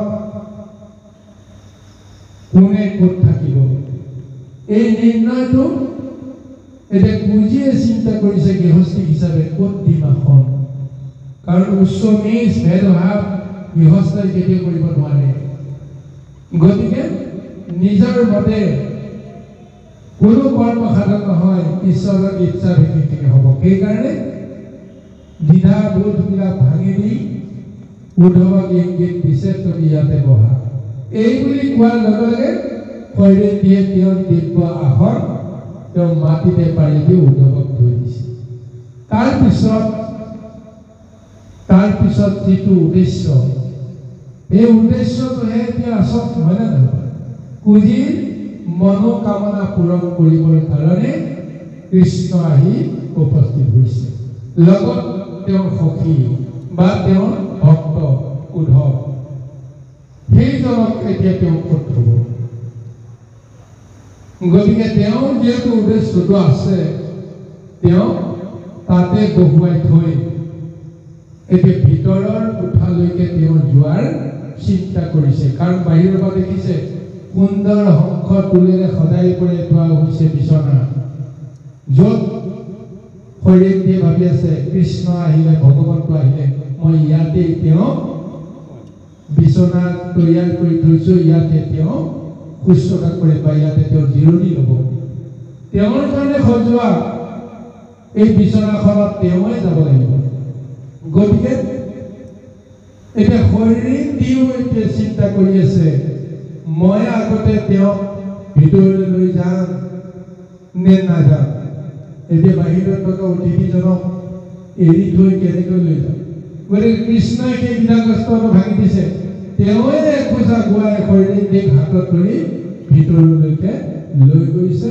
আৰু শংখ তুলি তেওঁ সুন্দৰভাৱে নিজে জানিছে যেতিয়া মোৰ কাৰণে সজাই থোৱা আছে গতিকে সেই বিচনাত তেওঁ আসন গ্ৰহণ কৰিছে আৰু এই মুহূৰ্ততে শৰীৰটিৰ মনত যি এটা লাজ যি এটা শংকা দ্বিধাগ্ৰস্ত ভাৱনা স্বাভাৱিকতে এগৰাকী নাৰীৰ এই লজ্জাবোধটো যিহেতু থাকে এই লজ্জা নিবাৰণ কোনে কৰিব লাগিব তেওঁৰ স্বামীয়ে কৰিব লাগিব গতিকে সেই লজ্জা নিবাৰণৰ কাৰণে সংকোচ নাশ কৰিবৰ কাৰণে হাতত ধৰি শৰীৰটি কৃষ্ণই কোঠাৰ ভিতৰলৈকে টানি লৈ গৈছে আৰু তাৰপিছত তেওঁ নিজৰ আসনত বহি তেওঁ সুন্দৰভাৱে গোটেই পৰিৱেশটো প্ৰত্যক্ষ কৰিবলৈ প্ৰযত্ন কৰি আছে কৃষ্ণ জয় কৃষ্ণ ধীৰমনন্তৰে খৰে ধীৰ পিন্ধিলা অলংকাৰ কুমকুমেলে পিলনিয়ান্তৰে স্তম্ভাৰ সিংগাৰ কহৰি খে কৰিলা মধুপন অনেক ভুলন বস্তু কৰিলা থানে থান কৃষ্ণৰ দৰ্শন হুইয়া আছে বৰবানা বস্ত্ৰ অলংকাৰে আৰু উজলিত কালা কপুৰ তামোল আদি ঘনে ঘনে খায় কটাইখনৰণে মাধৱৰ মুখ চায় তৈলোক মোহন আদি মধুৰ মূৰতি দেখি দেখি থাকি আদি নুপুৰে দিবিদি ওৰা মনে হেন কৰে ধৰি কৰুয়া লিঙ্গন মৰণ ডগঢটন শিহৰে সঘন ধৰ্ম সংগমৰ লাজে খৈজা বৰ্ণৰাই যায় মাথে বস্ত্ৰ দিয়াই ধৈল সমীপ চাপিয়া কৃষ্ণৰ সুন্দৰ পদ্ম বদন বচাই মদনে দগধ হিদি সহন নযায় বিভক্তাৰ কাম ভাৱ দেখি আমুৱাৰী আখিও সুন্দৰী বুলি মাতিলা সাদৰী ভুঞ্জিও সাদৰী সুখে সুতিৰো খৈজাত কৰিলো ককিৰা যেন বাঞ্চিছা আমাৰ লাজে পাখন চাপে বুজিয়া বৰমানি খৈজাহতে আপুনি ধৰিলা হাত মেলি কংকনে মন্দিত চাৰু বিভক্তাৰ কৰে ধৰি নিয়া খৈজাতটো লীলা গদা ধৰে কৰিলা অনেক ৰঙে সুৰস শৃংগাৰ কৰিলা মদন মন চেনেহে দামোদৰ ওৰা মনে কচুবনে নাৰায়ণে আলিংগিলা এৰা মুচ কুচ মুখে নখে ক্ষণ সঞ্চাৰিলা ৰতি সাজে পৰম পণ্ডিত বনমালী কৈন্ধি সহিতে কৰি লন্ত মহাকেলি কৃষ্ণক চন্দন দিয়া আছে মহাৰংগে সেই মহাফলে কিয়া কৰে কৃষ্ণ সংগে আটকৰে তায় কিছু পুণ্য নাহি আন অলপ পুণ্যৰো সাধে বাঞ্চিত কল্যাণ অৰা হৰি ভকতিৰ কথা কহিতে নাপাৰি সৈতে খান্দনৰ ফল লহিলা সুন্দৰী জয় কৃষ্ণ।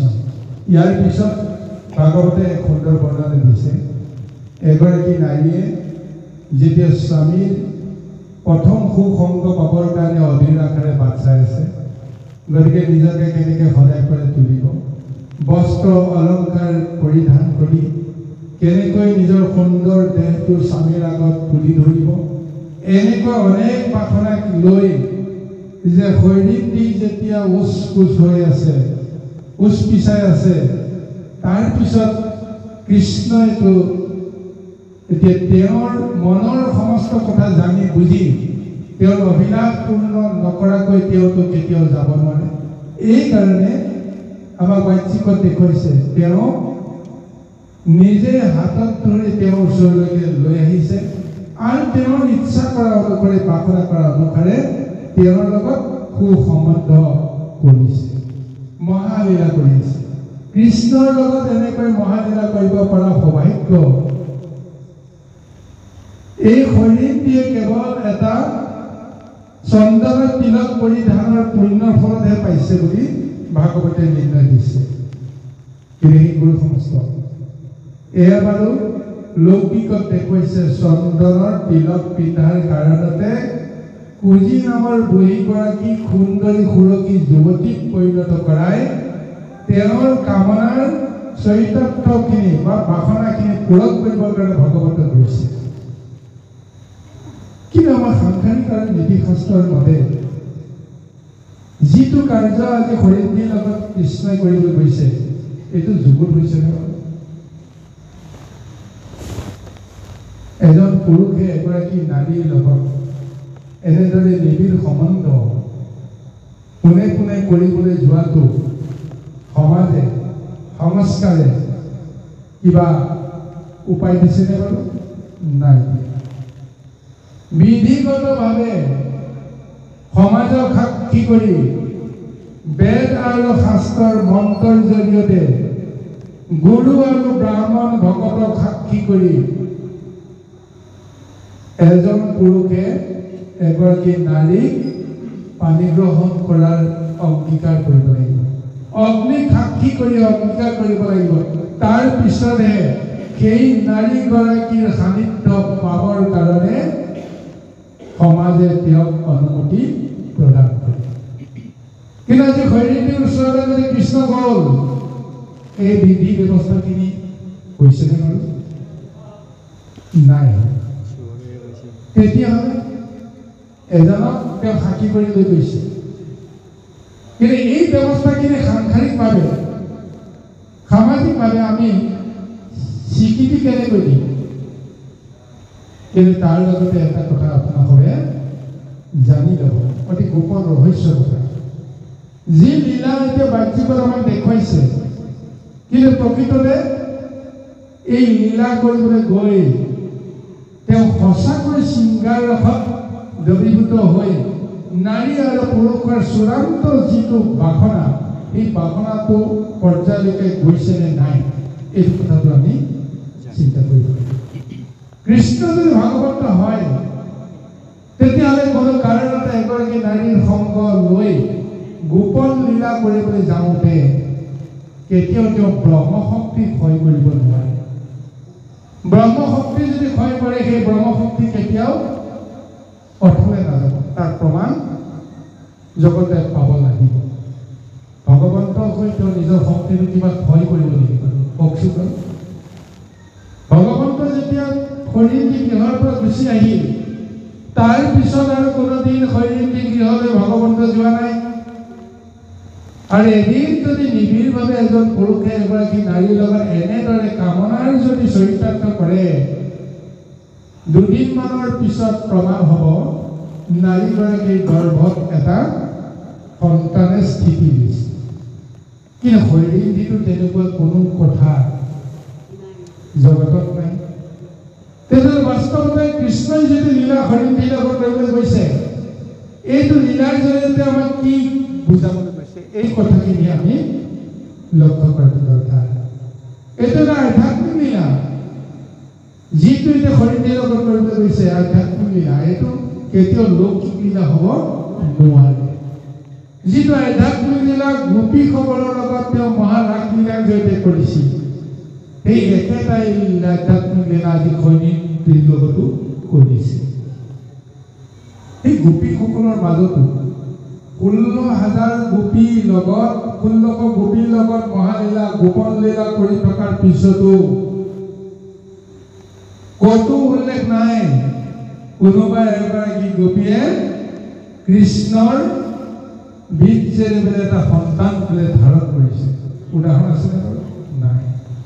যদি কামনাৰ ইমান চূড়ান্ত তেওঁৰ লীলাত মুহূৰ্তত উপনীত হৈছে, তেতিয়াহ'লে কৃষ্ণই সেই পৰ্যায়লৈকে যোৱাটো জগতক তেওঁ কেতিয়াও প্ৰমাণ দিয়া নাই। তাৰমানে এইবিলাক আমি ভবা মতে সেই লীলাবিলাক হোৱা নাছিল। এই কথাটো আমি জানিব লাগিব। আজি শৰীৰটি গৃহলৈ গৈছে সঁচা, ভগৱন্তে যদি ইচ্ছা কৰে, ভগৱন্তে য'তে আছে ত'তেই থাকিলেই সেই লীলাবিলাক হ'ব।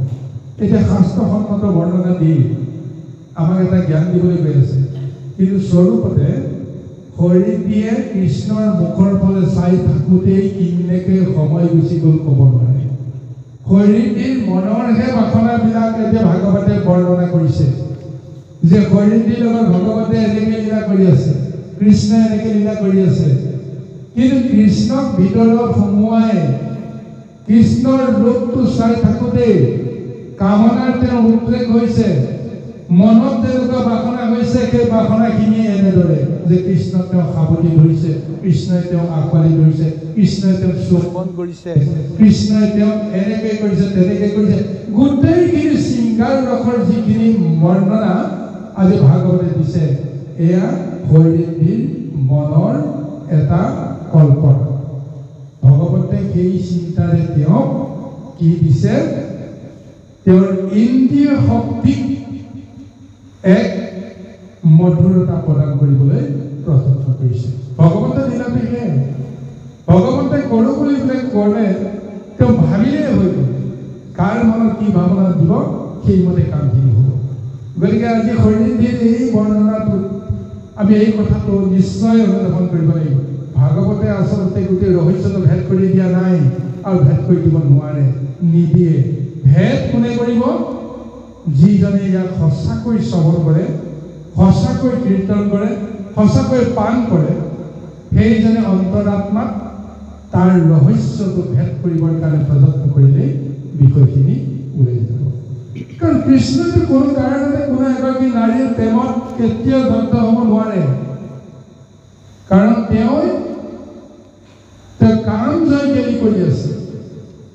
প্ৰকৃততে কাম জয় কাৰ নিজৰহে কৰি আছে দেই প্ৰভু গোপীসকলৰ কাম জয় কেনেদৰে হৈছে বেলেগ কথা কিন্তু ঈশ্বৰ পুৰুষে কৃষ্ণই এজন পুৰুষ হিচাপে নৰ হিচাপে তেওঁৰ অন্তৰাত্মাত যিমান কামনাৰ উদ্ৰেক হ'ব পাৰে সেই কামনাৰ শক্তিসমূহ তেওঁ জয় কৰিহে তেওঁ লীলা কৰিছে অন্তৰত তেওঁ সেই জয় কৰিছে গতিকে তেওঁ ব্ৰহ্মশক্তি কোনো কাৰণতে কোনো এগৰাকী নাৰীৰ গৰ্ভত তেওঁ ত্যাগ কৰিব লগা এনেকুৱা কামত তেওঁ বিভোৰ হ'ব নোৱাৰে কাৰো ৰূপত কাৰো মহত তেওঁ কেতিয়াও মোহিত হ'ব নোৱাৰে কাৰণ তেওঁই হৈছে তৈলোক্য মোহন পৰম প্ৰভু ভগৱন্ত তেওঁ কাৰ ৰূপত মোহিত হ'ব পাৰে হয়নে নহয় গতিকে এইটোৱে হৈছে মহাভাগৱতৰ মূল ৰহস্য তত্ত্ব এয়া মহাবৰ্ণনা দি আছে আৰু শৰীৰ দিন মনৰ সমস্ত বাসনা পূৰণ কৰিবলৈ তেওঁ এনেদৰে প্ৰযত্ন কৰি তেওঁৰ অন্তৰাত্মাত কৃষ্ণ সম্বন্ধীয় প্ৰেম সম্বন্ধীয় কামনাৰ সম্বন্ধীয় সমস্ত বিষয়ৰ ৰসবিলাক তেওঁ অন্তৰত ঢালি দিয়াৰ কাৰণত তেওঁৰ অন্তৰাত্মাই ভাবি থকা কথাখিনি ভাগৱতে এনেদৰে বৰ্ণনা প্ৰদান কৰিছে জয় কৃষ্ণ জয় কৃষ্ণ ৰাম কৃষ্ণৰ সুৰহি পদ কমল সমান কাম হলে ভুলিয়া সুন্দৰী কৰে ঘা মদনে তাপিত উচ্চ কুশৰ উপৰে পৰম শীতল পাই তুলি তুলি ধৰে ৰাখনো মহাপ্ৰেমে ধৰি থাকে হৃদয়ত নয়নত ঘষে কতো মদন জালাত স্তন মনৰ নয়নৰ তাপ খোজত মাৰে সমস্ত সন্ধিলা হৰি পদ পৰশনে ৰামখনে বাহু মেলিয়া স্তন মাজ কৰি আনন্দমতিক হৃদয়ত থাকে ধৰি এই মতে অনেক কৰিলা নানাকিয়া অপয়াসে বঞ্চিল দাৰুণ কামপিয়া নিখিল জন্মৰ নষ্ট হৈল মহাপাপ এৰালে গহৰে ধীমদন মহাতাপ জাত মহাতুষ্ট হৈলা দৈব কীৰ্তনয় তাৰ কোনো মন বাঞ্ছিত নিশিজয় অনন্তৰ মহাকিয়া ভৈলা অৱসান কৃষ্ণক অনেক কৰিলে বহুমান চিনাকৰ পুনৰপি পিণ্ডালা চন্দন চন্দনতে পুষ্ট আতি দৈব কি নন্দন এৰা বিচিত অমিত মধু ফল দিলা আনি মনুষ্যৰ চেষ্টা দেখাই খাইলা চক পানী তাল নাৰিকল জল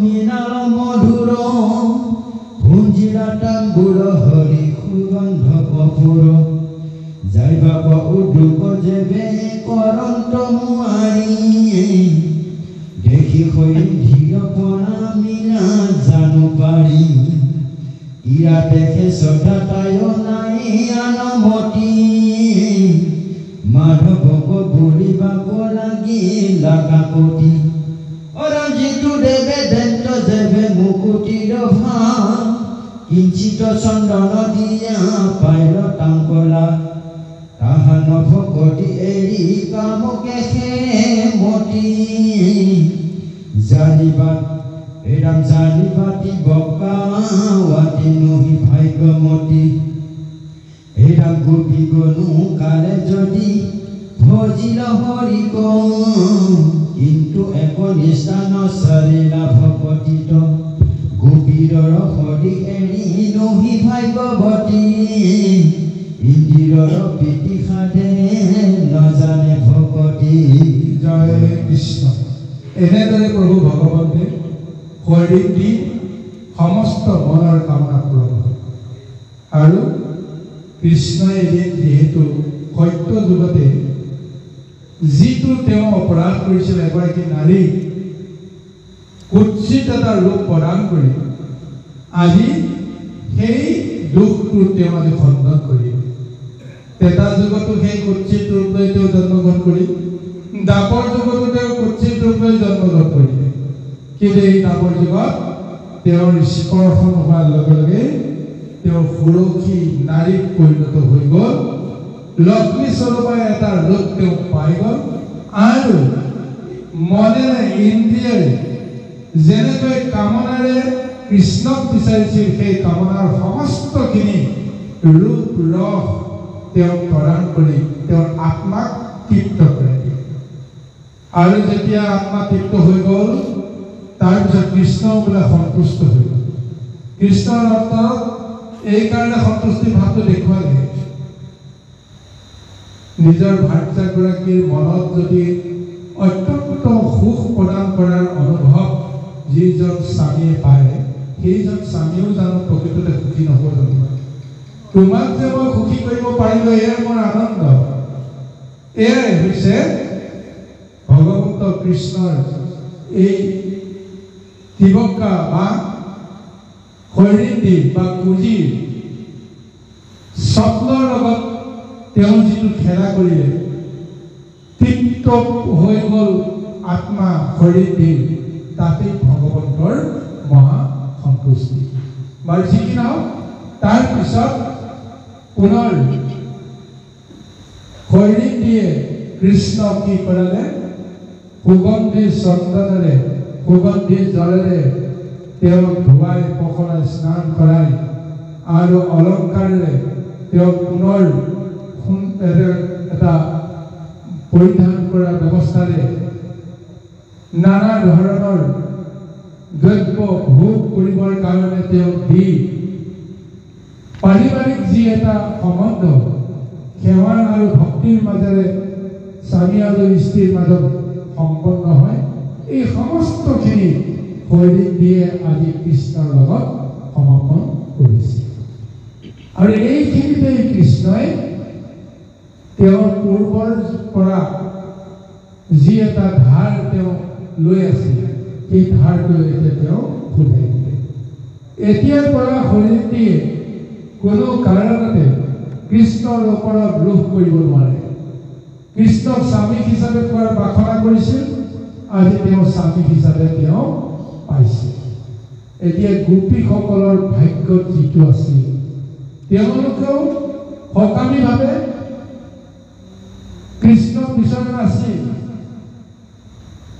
কিন্তু আজি এই তিবকা বা শৰীৰটি বা পুঁজিয়ে কৃষ্ণক কিন্তু সকামীভাৱে পাই বিচাৰিছে সকামীভাৱে বিচৰাৰ কাৰণে সকামীভাৱে তেওঁ এনেদৰে কৃপা কৰিছে এই বিষয়টো আমি অকণমান আগতে আলোচনা কৰিছিলোঁ যে কৃষ্ণৰ মনৰহে এটা ভাৱ মনৰহে এটা কল্পনা যে গোপীসকলৰ লগত মই এনেকৈ লীলা কৰিব লাগিব আৰু সেই কল্পনাৰ চেতনাটো কাক দিছে সেই গোপীসকলক দিছে আৰু সেই অনুসাৰে গোপীসকলৰ কৃষ্ণৰ লগত এইটো লীলা কৰিছে যত গোপী তত কৃষ্ণ কেনেকৈ হ'ব পাৰে কওকচোন বাৰু গতিকে এজন কৃষ্ণ কৃষ্ণ হৈ আছে তেওঁৰ এটা এটা ৰূপেহে তেওঁলোকৰ মানৱ পতন প্ৰদান কৰিছে গতিকে প্ৰকৃত কৃষ্ণ লীলা কৰিবলৈ যোৱা নাই লীলা কৰিবলৈ গৈছে তেওঁৰ এটা এটা আত্মাৰ প্ৰতিৰূপ হৈ প্ৰতিবিম্ব ৰূপত সেইসকলে কৰিছে তৎপূৰ্বে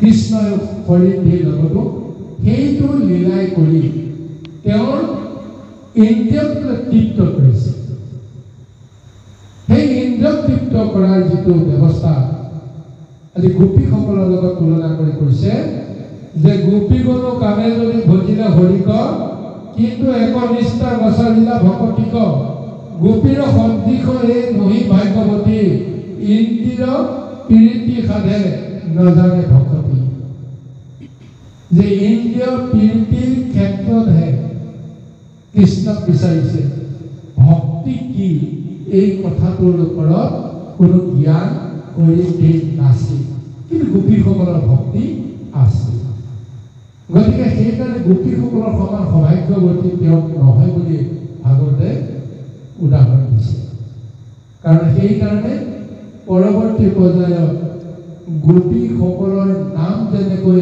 কৃষ্ণৰ লগত সদায় জড়িত হৈ আছে হৰিণীৰ লগত সেই সম্বন্ধটো নাই কাৰণ ইন্দ্ৰিয় কেন্দ্ৰ কৰিয়ে হৰিণী আগুৱাই গৈ আছে কিন্তু গোপীসকলে কিন্তু ভকতিৰ সূত্ৰেহে কৃষ্ণৰ লগত সম্বন্ধ কৰিছে সেইকাৰণে ৰাধা কৃষ্ণ বা গোপী কৃষ্ণৰ যি এটা সম্বন্ধ সেই সম্বন্ধটো হৰিণীৰ লগত বা পুঁজিৰ লগত ইয়াৰ পিছত ক'তো এই সম্বন্ধৰ উদাহৰণ পাবলৈ নাই হয়নে নাই কওকচোন বাৰু গতিকে ইয়াৰ পৰা আমাক এটাই জ্ঞান দিবলৈ কৈছে যে ইন্দ্ৰিয় বাসনাটো আচল নহয় আচলটো হৈছে ভক্তিৰ বাসনা ভক্তি কৰিবলৈ যাওঁতে তোমাৰ যি হয় হ'ব ইয়াৰ পিছত ৰুক্মিণীকে আদি কৰি অন্যান্য নাৰীসকলৰ যেতিয়া বৈবাহিক সম্বন্ধত আহিব তেওঁলোকে দুয়োটাই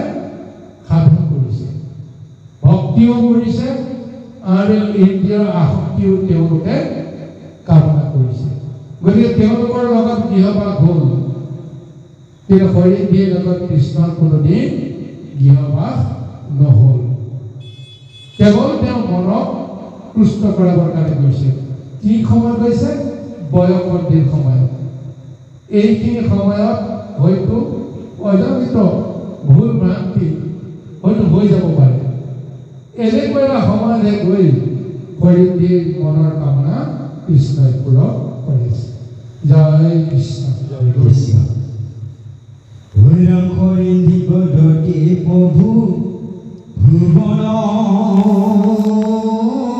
সুন্দৰ মূৰ গৃহে বটু দিন থাকা পানেশ্বৰ ৰমিৰুক মই সমে কমল নয়ন তজু সংগ তেজিতে লেকুনাহি মন সৰ্বকৰ দাতা প্ৰভু মহামহেশ্বৰ আখি মাতি লন্ত শুনি কুজিৰ তৰ ভাল বুলিলা বাক্য কৰিতে জোৱাৰী তজু ঘৰে মোৰ ঘৰ কিছু ভেদ নাই এই বুলি কতো দিন ভকত অধীন কুজিৰ মদন দুখ কৰিল তহীন হৈৰাম পৰিলা মাধৱে সাধি লন্ত যে নকাম ভকতৰ বৎসৰ সিটো আপোনাৰ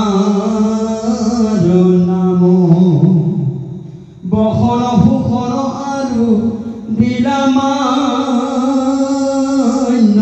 কৰি থাকিও সুন্দৰী বুলি মাতিলা সাদৰি বৈকুণ্ঠ সদিশ পাছে আপোনাৰ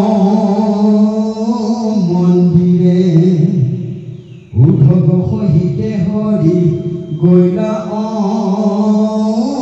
অনন্তৰে ব্যাসসূত বদতি নিৰূপৰিহিত পৰম বিস্ময়িতু হৈলা বিপণ্ডিত ৰামাৰ বক পাই বৰ মাগে কামিগনে মানিককো এৰি লৈ কাঞ্চক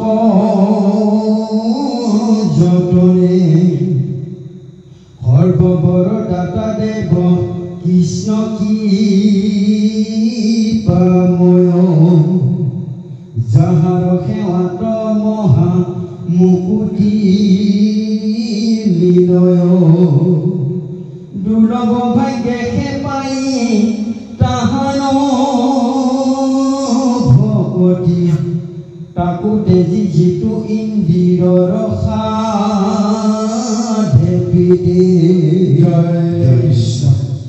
এই গুৰু সমস্ত এতিয়া হৰিদ্ৰী আৰু কৃষ্ণৰ এক মহালীলা এটা দিনৰ সমাপ্তিৰ পিছত যিখিনি তেওঁ সেৱা ভোট কৰে তেওঁক আপ্যায়ন কৰিব লাগে গোটেইখিনি কৰিছে।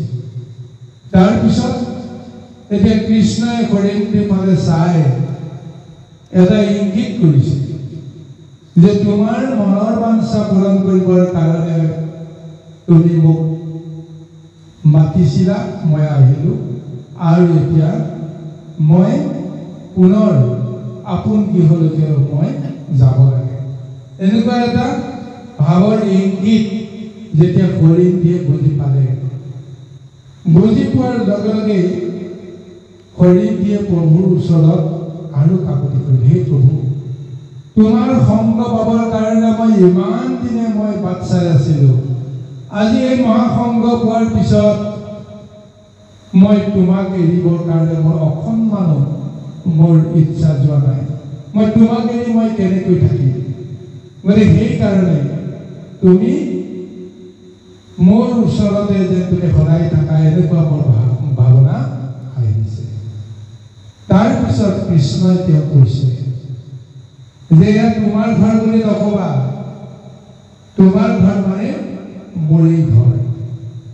গতিকে এই ঘৰৰ পৰা মই ওলাই যোৱাৰ পিছত আকৌ যে এইখন গৃহলৈকে যে মই নাহো, সেইটো কথা নাভাবিবা, কাৰণ নিজৰ ঘৰলৈকে কোনে নাহে, ইচ্ছা হ'লে আহিব, হয়নে? নিজৰ ঘৰলৈ আৰু কোনেও মাতিব নালাগে। গতিকে এইখন গৃহ তোমাৰেই নহয়, তোমাৰ গৃহ মানে মোৰেই গৃহ। তুমি যেতিয়া কিছুদিন থাকিবৰ কাৰণে কৈছা, হ'ব দিয়া, এই বুলি তেওঁৰ কথা মানি কিছুদিন তাত তেওঁ আনন্দ মনেৰে সেই হৰিদ্ৰীৰ লগত বিহাৰ কৰিছে। আৰু তাৰপিছত যেতিয়া এদিন তেওঁ সেই গৃহৰ পৰা পুনৰ নিজৰ গৃহলৈ আহিবৰ কাৰণে যেতিয়া মনস্থ কৰিলে, সিদিনাখন কিন্তু হৰিদ্ৰীয়ে তেওঁক বাধা দিব নোৱাৰিলে। গতিকে সেৱাই সৎকাৰে বস্ত্ৰৰে অলংকাৰে যেনেকৈ স্বামীক তেওঁ অৰ্চনা কৰিব লাগে, উপহাৰ দিব লাগে, ঠিক তেনেদৰে সমস্তখিনি তেওঁ দি কৃষ্ণৰ চৰণত পৰি তেওঁ সেৱা জনাইছে আৰু বিদায় জনাইছে। আৰু আনন্দ মনেৰে কৃষ্ণই হৰিদ্ৰী গৃহৰ পৰা উলটি আহিছে। আৰু এই কাহিনীটোৰ আলমত এতিয়া ভাগৱতৰ টীকাকাৰে সুন্দৰভাৱে আমাক এটা উপদেশো দিব বিচাৰিছে। আৰু তাৰ আগতে যিহেতু গোটেই কাহিনীটো ভোকমনীয়া পৰীক্ষিতৰ আগত ব্যক্ত কৰি আছে, এটা পৰমাৰ্থ যিটো উপদেশ ভোকমনীয়ে পৰীক্ষিতক প্ৰদান কৰিছে। স্বয়ং কৃষ্ণ প্ৰভু ভগৱন্তক পোৱাৰ পিছত সেই প্ৰভু ভগৱন্তক নিষ্কামীভাৱে সেৱা পূজা কৰাৰ পৰিৱৰ্তে কোনোবাই যদি সকামীভাৱে ইন্দ্ৰিয় সুখ ভোগ ঐশ্বৰ্য বিভূতি বিচাৰে, গতিকে তেওঁলোকৰ ভাগ্য কি? মানিকক এৰি কাছক যেনেকৈ চকমকীয়া দেখি এই কাছৰ ওপৰত যেনেকৈ আমাৰ আগ্ৰহ থাকে, ঠিক তেনেদৰে আজি হৰিদ্ৰীয়েও সেইটোৱে যেন অৱস্থালৈকে গৈছে। কৃষ্ণক পোৱাৰ পিছত কেৱল তেওঁ কৃষ্ণৰ জৰিয়তে ইন্দ্ৰিয় তৃপ্তিটোহে তেওঁ কামনা কৰিলে, যাৰ ফলত সেই হৰিদ্ৰীয়ে কোনোদিন মুক্তিৰ বাঞ্ছা কৰিব লগা পৰিৱেশটো নাপালে। কৃষ্ণক পোৱাৰ পিছত মহামুক্তি পাব লাগে, মানিক স্বৰূপ ভগৱন্তৰ লগত এক সম্বন্ধ কৰি তেওঁৰ লগত লীন যোৱাৰ ব্যৱস্থাটোহে আমি বিচাৰিব লাগে। তাৰ পৰিৱৰ্তে কৃষ্ণৰ কৃপাত, কৃষ্ণৰ আশাত গোটেই সংসাৰখন ভোগ কৰাৰ যিটো বাঞ্ছা আমি যদি কৰোঁ, তেতিয়াহ'লে আমি সংসাৰতে এই কাৰণে কৈছে যে দুৰ্লভ ভাগ্যে পায় তাহাৰ ভকতি তাকোতে যে যিটো ইন্দ্ৰিয়ক সাধে প্ৰীতি পৰম কুহুতে সিটো নাজানয় তত্ত্ব যত কীৰ্তি পাই সিটো নাহিতে শাশ্বত। ঠিক এনেদৰে আজি পৰীক্ষিত মহাৰাজক এই পুঁজি আৰু ভগৱন্তৰ যিটো মহালীলাৰ এটা সুন্দৰ উপদেশ প্ৰদান কৰি কৈছে যে আমি কৃষ্ণৰ ওচৰত যদি বিচাৰিব লাগে আমি সদায় নিষ্কামীভাৱে তেওঁক যদি বিচাৰোঁ তাৰ মাজলৈ কিন্তু অন্তৰ্যামী প্ৰভুৱে মনৰ ভিতৰত থকা আশা বাঞ্ছা এই সমস্ত কথা জানি বুজি সেইখিনি পৰিত্যাগ সেইখিনি সাধন কৰিবৰ কাৰণে তেওঁ সদায় প্ৰযত্ন কৰে। নিষ্কাম ভকতিয়ে হৈছে মুক্তিৰ প্ৰধান পথ আৰু সেই নিষ্কাম ভক্তি কৰিলে ভগৱন্তৰ সমস্ত দয়া আমি নিজেই পাই যাম, আমি আশা নকৰাকৈ পাই যাম। এইকাৰণে মানে দেৱভূতি মাতৃয়ে কপিলক প্ৰশ্ন কৰিছে যদি ভক্তি কৰাৰ পিছতো ভক্তই যদি কোনো কাৰণতে তাৰ ফলটো যদি বাঞ্ছা নকৰে মুখ্য প্ৰাপ্তিৰ যদি বাঞ্ছা নকৰে তেতিয়াহ'লে ভক্তি কৰাৰ কি লাভ? ভক্তি কৰি যদি তেওঁ মুক্তি বাঞ্ছা নকৰে ভক্তি নকৰে ভাল মুক্তি বাঞ্ছা নকৰিলে সংসাৰতে ডুবি থাকিব। গতিকে দেৱভূতিয়ে সোধাৰ কাৰণত কবিয়ে কৈছিল সেই মাতৃ ভক্তিৰ কিমান ৰহস্য আছে কিমান মহত্ব আছে তুমি প্ৰথমতে বুজি লোৱা। মোৰ ভক্তই যদিও কোনো বাঞ্ছা নকৰে মুখ্য বাঞ্ছা নকৰে কিন্তু ভকতি কৰি গৈ থাকোঁতে তেওঁ ক'ব নোৱাৰাকৈ তেওঁৰ মুখ্য প্ৰাপ্তিৰ অধিকাৰী হৈ যায়। তেওঁ নিবিচাৰিলেও মই তেওঁক মুক্তি দিমেই মুখ্যৰ ফলটো তেওঁক মই দিমেই কিন্তু তেওঁ কোনোদিন আশা নকৰে হে প্ৰভু তুমি মোক সংসাৰৰ পৰা মুক্তি দিয়া। এই বাঞ্ছাটো মোৰ ভকতে নকৰে। ভকতি কৰোঁতে সেই মুক্তিৰ যিটো অধিকাৰ তেওঁ পাই যায় আৰু তেওঁ নিবিচাৰিলে মই তেওঁ মুক্তি নিশ্চয় দিম। গতিকে এয়াই হৈছে ভক্তিৰ মহাশক্তি। এই ভক্তি যিসকলে কৰে সেইসকলে ভগৱন্তৰ একান্ত ভক্ত হোৱাৰ উপৰিও ভগৱন্তেও বোলে তেওঁলোকৰ দাসৰ দাস হিচাপে তেওঁলোকে যি বাঞ্ছা কৰি দিবৰ কাৰণে বাধ্য হয়। ভাবিলেই হ'ল ভক্তে ভগৱন্তে আহি সমস্তখিনি সাধন কৰি দি দিয়ে। বাৰু যিখিনি সকলো সমস্ত সৰ্বনৰ শ্ৰী ঈশ্বৰত কোটি কোটি প্ৰণিপাত জনাইছোঁ। এক মহা আখ্যান